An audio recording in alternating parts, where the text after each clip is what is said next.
ನೇರ ವಿಶೇಷ ಚರ್ಚೆ ನಾನು ಮತ್ತೆ ಮುಂದುವರಿಸ್ತಾ ಇದ್ದೀನಿ. ಭೀಮಪ್ಪ ಗಡಾದವರೇ, ಉತ್ತರ ಕರ್ನಾಟಕ ಪ್ರತ್ಯೇಕ ರಾಜ್ಯ ಹೋರಾಟ ಸಮಿತಿ ಅಧ್ಯಕ್ಷರು ನೀವು ಹೇಳ್ತಾ ಇದ್ದೀರಿ ನಮಗೆ ಪ್ರತ್ಯೇಕ ರಾಜ್ಯದಕ್ಕೆ ಹೋಗಿಲ್ಲ ಅಂತ ಹೇಳಿ. ನಿಮ್ಮ ಇಡೀ ಸಮಿತಿನೇ ಹೇಳ್ತಾ ಇದೆ ಉತ್ತರ ಕರ್ನಾಟಕ ಪ್ರತ್ಯೇಕ ರಾಜ್ಯ ಹೋರಾಟ ಸಮಿತಿ ನಮ್ಮದು ಅಂತ ಹೇಳಿ, ಅಂದ್ರೆ ಪ್ರತ್ಯೇಕ ರಾಜ್ಯ ನಮಗೆ ಬೇಕು ಅಂತ ಹೇಳಿ. ಪ್ರತ್ಯೇಕ ರಾಜ್ಯದ ವಿಚಾರದಲ್ಲಿ ಒಂದು ರಾಜ್ಯ ಸಣ್ಣಗಾದಷ್ಟು ಅಲ್ಲಿ ಆಡಳಿತ ಮಾಡೋದು ಸುಲಭ ಆಗುತ್ತೆ, ಅಭಿವೃದ್ಧಿ ಆಗುತ್ತೆ ಅನ್ನೋದು ಒಂದು ತಪ್ಪು ಕಲ್ಪನೆನ ಬಿತ್ತುಬಿಟ್ಟಿದ್ದಾರೆ.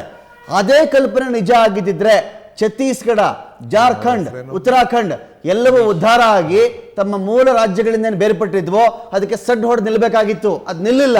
ಇದರಾಚೆಗೆ ಉತ್ತರ ಕರ್ನಾಟಕ ಪ್ರತ್ಯೇಕ ಮಾಡಿಬಿಟ್ರೆ ಅಭಿವೃದ್ಧಿ ಆಗುತ್ತೆ ಅಂತ ಹೇಳಿರ್ತಕ್ಕಂಥ ಭ್ರಮೆ ಯಾಕೆ ಅಂತ ನನ್ನ ಪ್ರಶ್ನೆ. ಇದು ಭ್ರಮೆ ಅಲ್ಲ ಸರ್. ಇದು ಇವ್ರು ರಾಜಕಾರಣಿಗಳು ಏನ್ ಮಾಡ್ತಾ ಇದ್ದಾರೆ ಅಂದ್ರೆ ತಮ್ಮ ಸ್ವಪ್ರತಿಷ್ಠೆ ಬೆಳೆಸಿಕೊಳ್ಳಲಿಕ್ಕೆ, ಅಧಿಕಾರ ಉಳಿಸ್ಕೊಳ್ಳಿಕ್ಕೆ ಉತ್ತರ ಕರ್ನಾಟಕ ಎಣ್ಣೆ ಆಗಿಲ್ಲ ಅಂತ ಇವ್ರು ಹೇಳ್ತಾ ಇದ್ದಾರೆ. ದಾಖಲೆಗಳನ್ನ ಬಿಡುಗಡೆ ಮಾಡಿ ನಾವು ಸುಮ್ಕೊಂಡಿರ್ತೀವಿ. ನಾವು ಉತ್ತರ ಕರ್ನಾಟಕ ಹೋರಾಟ ಸಮಿತಿಯಿಂದ ಸುಮಾರು 65 ಲಕ್ಷ ಜನರ ಅಭಿಪ್ರಾಯ ಸಂಗ್ರಹ ಮಾಡಿವಿ. ನಮ್ಮ ಹತ್ಯಕದಾವಿ ಸರ್. ನಿಮ್ಮ ಸಮಿತಿಗೆ ಉತ್ತರ ಕರ್ನಾಟಕ ಅಭಿವೃದ್ಧಿ ಹೋರಾಟ ಸಮಿತಿ ಅಂತ ಇಟ್ಕೊಂಡಿದ್ದಿದ್ರೆ ನನ್ನ ತಕರಾರಿಲ್ಲ, ಅದಕ್ಕೆ ನೀವು ಹೋರಾಟ ಮಾಡಿ. ಪ್ರಶ್ನೆ ಏನು, ಉತ್ತರ ಕರ್ನಾಟಕ ಪ್ರತ್ಯೇಕ ರಾಜ್ಯ ಹೋರಾಟ ಸಮಿತಿ ಪ್ರತ್ಯೇಕ ರಾಜ್ಯ ಅಂತ ಬಂದ ಮೇಲೆ ಏನೋ ಅಭಿವೃದ್ಧಿ ಆಗಿರ್ಬೇಕಲ್ವಾ? ಕೇಂದ್ರಗಳು ಬಳಸ್ಕೊಳ್ತವೆ ಸರ್, ಕೇಂದ್ರ ಮಾಡ್ತಾರೆ, ಸಪರೇಟ್ ರಾಜ್ಯ ಮಾಡ್ತಾರೆ, ಚೆನ್ನಾಗಿ ಬಳಸ್ಕೊಳ್ತಾರೆ. ಆ ರಾಜ್ಯಗಳನ್ನು ಹೇಗೆ ರಾಜಕೀಯ ಮಾಡ್ಬೇಕೋ ಮಾಡ್ಕೊಳ್ತಾರೆ. ಇಡೀ ಚೌಕಾಸಿ ಪವರ್ನೇ ಕಳ್ಕೊಂಡ್ಬಿಡ್ತೀರಿ ನೀವು. ನಿಮ್ ಪ್ರತ್ಯೇಕ ರಾಜ್ಯಕ್ಕೆ ಏನು ಬೇಕು ಅಂತ ಕೇಳಲಿಕ್ಕೆ ಹೋದ್ರೆ ಆ ಚೌಕಾಸಿ ಪವರ್ ಅನ್ನೇ ಕಳ್ಕೊಂಡ್ಬಿಡ್ತೀರಿ. ಇದರ ಮಧ್ಯದಲ್ಲಿ ಇಷ್ಟೊಂದು ಉದಾಹರಣೆಗಳು ಇದೆ ನಮ್ಮ ಮುಂದೆ. ಇದ್ದ ಮೇಲೆ ಅಭಿವೃದ್ಧಿ ಆಗ್ಬಿಡುತ್ತೆ ಸಪರೇಟ್ ಸ್ಟೇಟ್ ಆದ ತಕ್ಷಣ. ಯಾರು ಹೇಳಿದಿನ ಅಂತ ಪ್ರಶ್ನೆ. ಅಲ್ಲ ರೀ, ಮನೆ ಮಾಲಕ ಸರಿಯಾಗಿ ನೋಡಿದ್ರೆ ಪಾಲ ಕೇಳ್ತಾರ ಅವರು. ಅಲ್ಲ ರೀ, ನಾವು ಸುವರ್ಣಸೌಧ ಕಚೇರಿ ಸ್ಥಳಾಂತರ ಮಾಡ್ತಾ ಇಲ್ಲ. ಸಕ್ಕರೆ ಕಾರ್ಖಾನೆಗಳು ಈ ಭಾಗದಲ್ಲಿ ಇದಾವು. ಸಕ್ಕರೆ ನಿರ್ದೇಶಕರ ಕಚೇರಿ ಮಾತ್ರ ಬೆಂಗಳೂರಲ್ಲಿ. ಸಕ್ಕರೆ ನಾವು ನಮ್ಮ ನಾಡಿನಲ್ಲಿ ನಿಮ್ಮ ಹೋರಾಟಕ್ಕೆ ನಾವು ಜೊತೆಲಿ ಇರ್ತೀವಿ ಸರ್. ಆ ಹೋರಾಟಕ್ಕೆ ನಾವು ಕೈ ಜೋಡಿಸ್ತೀವಿ, ಬನ್ನಿ ಹೋರಾಟ ಮಾಡೋಣ ವಿಚಾರದಲ್ಲಿ. ಆದ್ರೆ ಪ್ರತ್ಯೇಕ ರಾಜ್ಯ ಅಂತ ಹೇಳಿದಾಗ ಅನೇಕರು ಕಟ್ಟಿರೋ ರಾಜ್ಯ ಇದು, ಯಾಕಪ್ಪ ಸಪರೇಟ್ ಆಗ್ಬೇಕು ಅಂತ ಬೇಜಾರಾಗಲ್ವಾ? ಅನೇಕ ಕಟ್ಟಿರುವ ರಾಜ್ಯವನ್ನ ಇವರು ಸರಿಯಾಗಿ ಆಳ್ಕೆ ಮಾಡೋದ್ರಲ್ಲಿ ನಮ್ಮನ್ನ ಹೀನಾಯ ದೃಷ್ಟಿಯಿಂದ ನೋಡಿದ್ರಿಂದ ಇವತ್ತು ನಾವು ಈ ಕೂಗು ಹೇಳ್ತಾ ಇದೆ. ನಮ್ಮ ಬೇಡಿಕೆ ಈಡೇರಿಸಿ ಬಿಟ್ರೆ ಮುಗಿತಿಲ್ಲ. ಸುವರ್ಣಸೌಧ ಕಚೇರಿ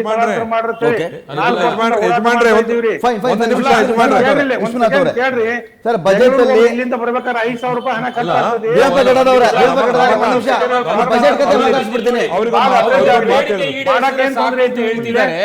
ಅವರ ಪ್ರಮುಖ ಬೇಡಿಕೆ ಏನು ಅಂತ ಹೇಳ್ಬಿಡ್ಲಿ, ನಾವು ಕೂಡ ಸಿದ್ಧರಾಗಿದ್ದೀವಿ. ಬೆಳಗಾವಿ ಸುವರ್ಣಸೌಧ ಕಚೇರಿ ಸ್ಥಳಾಂತರ ಮಾಡ್ಕೊಳ್ಳಿ, ಮಾತಾಡಬೇಡಿ ಅಂತ ಹೇಳ್ತಾರೆ. ಸ್ಥಳಾಂತರ ಮಾಡೋದು ಅಷ್ಟೇ ಇಲ್ಲ, ನಮ್ಮ ಮುಖ್ಯಮಂತ್ರಿಗಳು ಬೆಳಗಾವಿ ಸುವರ್ಣಸೌಧವನ್ನ ಅಡಿಕಲ್ನ ಪ್ರಾರಂಭ ಮಾಡಿ ಅಲ್ಲಿ ಅಧಿವೇಶನ ನಡೆಸಬೇಕು ಅಂತ ಹೇಳಿ ಚಳಿಗಾಲ ಅಧಿವೇಶನ ತೀರ್ಮಾನ ಮಾಡಿರತಕ್ಕಂಥ ಕುಮಾರಸ್ವಾಮಿ ಅವರು. ಅದನ್ನ ನೆನಪು ಮಾಡಕ್ಕೆ ನಾನು ಇಚ್ಛೆ ಪಡ್ತಾ ಇದ್ದೀನಿ. ಜೊತೆಗೆ ಇವಾಗ ಇಲ್ಲಿರತಕ್ಕಂಥ ಪ್ರಮುಖ ಇಲಾಖೆಗಳನ್ನ ಈಗ ಶರವಣ ಅವರಲ್ಲಿ ಮಾತಾಡ್ತಿದ್ದಾರೆ. ಶರವಣ ಅವ್ರು ಏನ್ ಹೇಳ್ತಾರೆ, ಒಂದ್ ನಿಮಿಷ ಕೇಳಿಸ್ಕೊಂಬಿಡಿ. ಶರವಣ ಅವ್ರು ಹೇಳ್ತಾರೆ ಒಂದ್ ನಿಮಿಷ. ಕುಮಾರಸ್ವಾಮಿ ಅವರು ಅಡಿಗಲ್ ಹಾಕಿದ್ರು, ಸಪರೇಟ್ ಆಗಿ ಒಂದು ಅಧಿವೇಶನ ನಡೀಬೇಕು ಅಂತ ಹೇಳಿದ್ರು. ಬೆಳಗಾವಿಯಲ್ಲಿ ಅಧಿವೇಶನ ನಡೀತಾ ಇದೆ. ಆದರೆ ಈ ಅಧಿವೇಶನಗಳು ನೆಪ ಮಾತ್ರದ ಅಧಿವೇಶನ. ಬಂದವರು ಬಂದ್ರು, ಬಿಟ್ಟವ್ರು ಬಿಟ್ರು. ಅಧಿವೇಶನದ ಉದ್ಘಾಟನೆ ದಿನ ಎಲ್ಲಾ ಪ್ರತಿಭಟನೆಗಳೇ. ಮಾರನೇ ದಿನ ನೋಡಿದ್ರೆ ಶಾಸಕರ ಸಂಖ್ಯೆನೇ ಕೊರತೆ, ಕೋರಮ್ಮೆ ಕೊರತೆ, ಆ ಚರ್ಚೆಗಳೇ ನಡೆಯಲ್ಲ, ಯಾರು ಇರಲ್ಲ. ನೆಪಕ್ಕೆ ಮಾಡ್ತಾ ಇದ್ದಾರೆ ಕೆಲಸವನ್ನ. ಹಾಗಾದ್ರೆ ಅಧಿವೇಶನ ಪ್ರತಿಭಟನೆ ಅಧಿವೇಶನ ಇಲ್ಲ. ನೀವು ಹೇಳಿದಂಗೆ 12 ಕೋಟಿ ರೂಪಾಯಿ ಖರ್ಚಾಗ್ತದೆ ಸರ್ ಇಲ್ಲಿ. ಓಕೆ, ಒಂದು ಅಧಿವೇಶನಕ್ಕೆ 12 ಕೋಟಿ ರೂಪಾಯಿ ಖರ್ಚು ಮಾಡಿ ಸರ್ ಹೇಳ್ರಿ. ಪ್ರಮುಖ ಇಲಾಖೆಗಳನ್ನ ಅಲ್ಲಿ ಹಸ್ತಾಂತರ ಮಾಡಬೇಕು ಅಂತ ಹೇಳಿ ಆಲ್ರೆಡಿ ಸರ್ಕಾರ ಮಟ್ಟದಲ್ಲಿ ಚರ್ಚೆಗಳಾಗ್ತಾ ಇದೆ. ಬಹುಶಃ ಅದು ಕೂಡ ಆಗುತ್ತೆ. ಕೆಲವು ಖಾತೆಗಳನ್ನ ಅಲ್ಲಿ ಹಸ್ತಾಂತರ ಮಾಡ್ಬೇಕು. ಯಾಕಂದ್ರೆ ಅಲ್ಲಿ ದಿನನಿತ್ಯ ಆ ಸುವರ್ಣಸೌಧ ಬಹುಶಃ 200 ಕೋಟಿ ಖರ್ಚು ಮಾಡಿ ಕಟ್ಟಿರತಕ್ಕಂಥದ್ದು. 300 ಕೋಟಿ ಅದು ಅಧಿವೇಶನಕ್ಕೆ ಮಾತ್ರ ಸೀಮಿತವಾಗಬಾರ್ದು. 80 ಕೋಟಿ ಸರ್ ಕೇಳಿ, 200 ಕೋಟಿ ಅನ್ನಬಾರ್ರಿ, 480 ಕೋಟಿ ನನ್ನ ಹತ್ರ ಅಂಕಿ ಸಂಖ್ಯೆ ಇದೆ. ಆಯ್ತು, 500 ಕೋಟಿ ಇಟ್ಕೊಳ್ಳಿ. ಈಗ ನಾನ್ ಹೇಳ್ತಾ ಇರತಕ್ಕಂಥದ್ದು ಬರೀ ಅಧಿವೇಶನಕ್ಕೆ ಮಾತ್ರ ಸೀಮಿತವಾಗಬಾರ್ದು. ಕೆಲವು ಪ್ರಮುಖ ಇಲಾಖೆಗಳನ್ನ ಅಲ್ಲಿ ಹಸ್ತಾಂತರ ಮಾಡಿ ದಿನನಿತ್ಯ ಆ ಭಾಗದ ಜನರ ಒಂದು ಕಣ್ಣು ಒರೆಸುವಂತ, ಕಷ್ಟಗಳಿಗೆ ಸ್ಪಂದಿಸುವಂತ ಕೆಲಸ ಅಲ್ಲಿ ಆಗ್ಬೇಕು ಅಂತ ಹೇಳಿ ಸರ್ಕಾರ ಮಟ್ಟದಲ್ಲಿ ಆಲ್ರೆಡಿ ಚರ್ಚೆಗಳು ಪ್ರಾರಂಭ ಆಗಿದೆ. ಮುಖ್ಯಮಂತ್ರಿಗಳು ನಿಮ್ಮ ಪಕ್ಷದ ಕಡೆಯಿಂದ ನಿಮ್ ಯಾವ ಶಾಸಕರು ಯಾವ ಸಚಿವರು ಏನ್ ಮಾಡಿದಿರಿ ಸರ್ ಕಾಂಟ್ರಿಬ್ಯೂಷನ್ಸ್? ಇಲ್ಲ ನೋಡಿ ಒಂದ್ ಪ್ರಶ್ನೆ ಸರ್ ಏನು ಮಾಡಿಲ್ಲ ಸರ್, ಯಾರು? ಇಲ್ಲಿ- ಸರ್, ಇಲ್ಲಿ- ಒಂದ್ second. ಹೇಳ್ತೀನಿ ಸರ್, ನೋಡಿ, ನಿಮ್ ಪರವಾಗಿ ನಾನೇ ಹೇಳ್ತಾ ಇದ್ದೀನಿ. ಭೀಮಪ್ಪ ಅವರೇ. ನಿಮ್ ಪರವಾಗಿ ನಾನೇ ಹೇಳ್ತಾ ಇದ್ದೀನಿ ಭೀಮಪ್ಪ ಅವರೇ, ಹೇಳ್ರಿ. ನಾವು ಸರ್, ಹೇಳ್ತಿರೋದು ಆ ಭಾಗದ ಸರ್, ಮೊದಲು ಕೇಳಿ ಶಾಸಕರುಗಳು ಸರ್, ಒಂದು ನನ್ನ ಮಾತಾಡೋ ತಮ್ಮ ಅವಕಾಶ ಹಕ್ಕುಗಳ ಕೊಡಿ. ಪರವಾಗಿ ಮೊದಲು ಹೋರಾಟ ಸರ್, ಮಾಡಿದ್ರು, ತಮ್ಮ ಕೇಳ್ರಿ. ಭಾಗದ ಪರ ಹೋರಾಟ ಸರ್, ಮಾಡಿದ್ರು. ಕೇಳ್ರಿ ಸರ್, ಇಲ್ಲಿ ಒಂದು ಈ ನನ್ನ ಸಮಸ್ಯೆ ಮಾತಾಡೋ ಇಷ್ಟು ಅವಕಾಶ ಇರಕ್ಕೆ ಕೊಡಿ ಸಾಧ್ಯ ಇಲ್ಲ. ಆದ್ರೆ ಸರ್, ಕುಮಾರಸ್ವಾಮಿ ಅದು ನೋಡಿ, ಅವರೇ ಅಧಿವೇಶನ start ನೀರಾವರಿ ಮಾಡಿದ್ದೀವಿ. ವ್ಯವಸ್ಥೆ ಒಳಗಡೆ ನಮ್ದು ಕೇವಲ ಈ ಭಾಗದಲ್ಲಿರೋದು 19% ಮಾತ್ರ, ಅಲ್ಲಿರೋದು 35. ನೀರಾವರಿ ಹಣನ ಇದುವರೆಗೆ Okay. 33% ಬಂದಂತ ಹಣದಲ್ಲಿ, ಬಜೆಟ್ ಅಲ್ಲಿ ಬಂದಂತ ಹಣದಲ್ಲಿ 33% ಖರ್ಚು ಮಾಡಿರೋದು ಆ ಭಾಗದ ನೀರಾವರಿಗೆನೆ. ಓಕೆ ನೋಡಿ, ಹಣ ಹೋಗಿಲ್ಲ ಅಂತ ಹೇಳಿದ್ರೆ ಹಾಗಾದ್ರೆ ಉತ್ತರ ಸರ್, ಕರ್ನಾಟಕ ಸ್ವಲ್ಪ ಇಷ್ಟು ಮಾತಾಡಕ್ಕೆ ಬೆಳೆಯ ಅವಕಾಶ ಕಾರಣ ಕೊಡಿ ಇಲ್ಲ. ಸರ್ ಇಲ್ಲಿ. ಭೀಮಪ್ಪ ಕೆಡದವ್ರೆ, ನಿಮ್ಮ ಭಾಗಕ್ಕೆ ನೀರಾವರಿಯಲ್ಲಿ 33% ಕೊಟ್ಬಿಟ್ಟಿದ್ದೀವಿ, ಅಭಿವೃದ್ಧಿ ಆಗಿಲ್ಲ ಅಂದ್ರೆ ಹೇಗೆ ಅಂತ ಪ್ರಶ್ನೆ ಅವ್ರದ್ದು. ಅವರು ಕೇಳ್ರಿ, ನೀರಾವರಿ ಎಲ್ಲ ದಾಖಲೆಗಳನ್ನು ಬಿಡುಗಡೆ ಮಾಡ್ಲಿ, ಅಭಿವೃದ್ಧಿ ಆಗಿಲ್ಲ, ಅನ್ಯಾಯ ಆಗಿಲ್ಲ ಅಂತ ಹೇಳಿ ನಾವು ಇದರಿಂದ ಹಿಂಸರಿದು ಬಿಡ್ತೀವಿ. ನಾವೇನ್ ಹೇಳ್ತೀವಿ, ಡಾಕ್ಟರ್ ಜಾಮರಾವ್ ಪುಸ್ತಕ ಬರೆದಿದ್ದಾರೆ ತಾರತಮ್ಯ ಅಂತೇಳಿ, ಅದ್ರ ಬಗ್ಗೆ ಚರ್ಚೆ ಮಾಡ್ಲಿರು ಸುವರ್ಣಸೌಧದಲ್ಲಿ. ಅಲ್ಲ, ಇಲ್ಲಿ ಒಂದು ಕೇಳ್ರಿ, ನಮ್ ಕಡೆ ಮೆಡಿಕಲ್ ಕಾಲೇಜು ಕೇವಲ 179, ದಕ್ಷಿಣ ಕರ್ನಾಟಕದಲ್ಲಿ 510 ಮೆಡಿಕಲ್ ಕಾಲೇಜು, ಪದವಿ ಪೂರ್ವ ಕಾಲೇಜು ಅಲ್ಲಿ 750, ನಮ್ಮಲ್ಲಿ ಕೇವಲ 457.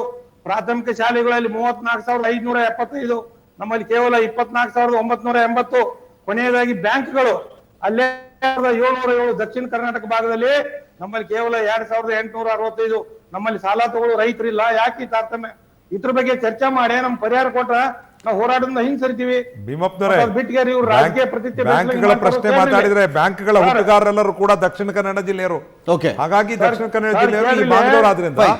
ಅವರು ಈ ಭಾಗದಲ್ಲಿ ಸರ್, ಎಸ್ಟಾಬ್ಲಿಷ್ ಕೇಳಿಲ್ಲ. ಮಾಡ್ಕೊಂಡಿದ್ದಾರೆ, ಒಂದು ವ್ಯಾಪಾರ ಕೇಳಿ. ದೃಷ್ಟಿಯಿಂದ ಮಾಡಿದ್ದಾರೆ. Fine fine. ಸರ್, ಇವ್ರು ಏನ್ ಭೀಮಪ್ಪ ಕೆಡದವ್ರೆ, ಇಲ್ಲಿ ಏನ್ ಮಾಡ್ತಾರೆ? ಪ್ರಶ್ನೆ ಬರುತ್ತೆ ಅಂತ ಹೇಳಿದ್ರೆ, ಬೆಂಗಳೂರಿಂದಾನೆ ಕರ್ನಾಟಕ ರಾಜ್ಯದ ಆದಾಯದಲ್ಲಿ ಹೆಚ್ಚು ಕಡಿಮೆ 56% ನಾವು ಕೊಟ್ಬಿಡ್ತೀವಿ, ಬೆಂಗಳೂರಿಂದ ಸರ್, ಬಂದ್ಬಿಡುತ್ತೆ. ಇದನ್ನ ನಾವು ಆ ಕಾರಣಕ್ಕೆ ಹೇಳ್ತೀವಿ. ನಿಮ್ಮ ಭಾಗದ ಶಾಸಕರು ಸಚಿವರಾಗಿದ್ದವರು ಎಲ್ಲರೂ ಮಾಡ್ತಿರೋ ಕೆಲಸ ಏನ್ ಗೊತ್ತಾ?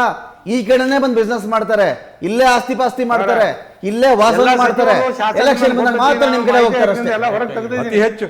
ಅತಿ ಹೆಚ್ಚು ಸೈಟ್ಗಳಿರೋದು, Okay, ಅತಿ ಹೆಚ್ಚು ಆಸ್ತಿಗಳಿರೋದು ಉತ್ತರ ಹಾಗಾಗಿ ಕರ್ನಾಟಕದ ಜನ ಬೆಂಗಳೂರಲ್ಲಿ. ಜನ ಯಾರಿಗೆ ಏನ್ ಪಾಠ ಕಲಿಸ್ಬೇಕು ಭೀಮಪ್ಪ ಅವ್ರೆ? ಏನ್ ಪಾಠ ಕಲಿಸ್ಬೇಕು, ಯಾರಿಗೆ ಏನ್ ಕಲಿಸ್ಬೇಕು ಅಂತ? ಸರ್, ನಾನು ಏನ್ ಹೇಳ್ತಾ ಇದ್ದೀನಿ, ಈ ನಮ್ಮ ಶಾಸಕರು, ಈ ಭಾಗದ ಶಾಸಕರು ಇವ್ರೇನ ಜನರಿಂದ ಓಟ್ ಹಾಕಿ ಆರ್ಸ್ಕೊಂಡು ಹೋಗಿದಾರಲ್ಲ, ಇದ್ರ ಬಗ್ಗೆ ಚರ್ಚೆ ಮಾಡ್ತಾ ಇಲ್ಲ, ಇದನ್ನ ರಾಜಕೀಯ ಬಳಸ್ತಾ ಇದ್ದಾರೆ. ಕುಮಾರಸ್ವಾಮಿ ಅವರು ಇಲ್ಲಿ ಮೊದಲನೇದಾಗಿ ಅಧಿವೇಶನ ಪ್ರಾರಂಭ ಮಾಡಿದ್ರು. 8 ಸಲ 9 ಸಲ ಗೆಲ್ಲಿಸ್ತಿರಲ್ಲ ಸರ್ ನೀವು. ಅಲ್ಲ, ಹರೀಶ್ ಅವ್ರು ಕೇಳ್ತಿದ್ರೆ 8-9 ಸಲ ಯಾಕೆ 8 ಸಲ ಗೆದ್ರು 9 ಅಂತ. ಸಲ ಗೆಲ್ಲಿಸ್ತಿರಲ್ಲ. ಯಾರ್ರೀ? ಬೆಂಗಳೂರಲ್ಲೇ ಬಂದಿರ್ತಾರೆ 3 ಹೊತ್ತು, ಅಂತವ್ರನ್ನ 8 ಸಲ 9 ಸಲ ಗೆಲ್ಲಿಸ್ತಿರಲ್ಲ ನೀವು. ಅಲ್ಲ ರೀ, ಏನು ಮಾಡಿಲ್ಲ, ನಮ್ಮ ನೀವ್ ಜನರಿಗೆ ಹೇಳ್ತೀರಾ ಇಷ್ಟು ಕಮ್ಮಿ ಅಲ್ಲ ರೀ, ಆಗೈತೆ, ಅದು ಇಲ್ಲಿ ಮಾಡಿಲ್ಲ ಕೇಳ್ರಿ. ಇದು ಮಾಡಿಲ್ಲ ಅಂತ. ಅಂತವ್ರನ್ನ ಯಾಕೆ ಗೆಲ್ಲಿಸ್ತೀರಾ ನೀವು? ಒಳ್ಳೆಯವ್ರು ಗೆಲ್ಲಿಸಿ, ಅಭಿವೃದ್ಧಿ ಮಾಡೋರ್ನ ಗೆಲ್ಲಿಸಿ. ಗೆದ್ದು ಬರ್ತಾರೋ ನೋಡಿ. ಕೇಳ್ರಿ. KH ಪಾಟೀಲ್ ಅಲ್ಲ, KH ಪಾಟೀಲ್ ಅವರು ಸಹಕಾರ ಸಂಘದ ಪಿತಾಮಹ, ನಿಮ್ಮ ಭಾಗದವ್ರೆ. ಅವರೇ ಕೋಆಪರೇಟಿವ್ ಮೂವ್ಮೆಂಟ್ ಕಲಿಸಿದ್ದು ಇಡೀ ರಾಜ್ಯಕ್ಕೆ. ನಿಮ್ಮ ಭಾಗದವ್ರೆ ಅವರು. ಹರೀಶ್ ಅವರಿಂದ ಒಂದಷ್ಟು ಪ್ರಶ್ನೆ ಕೇಳಬೇಕಾಗಿದೆ, ಅವರಿಂದ ಚರ್ಚೆ ಮತ್ತೆ ಮುಂದುವರಿಸ್ತೀನಿ. ಮಾಡ್ಬೇಕದನ್ನ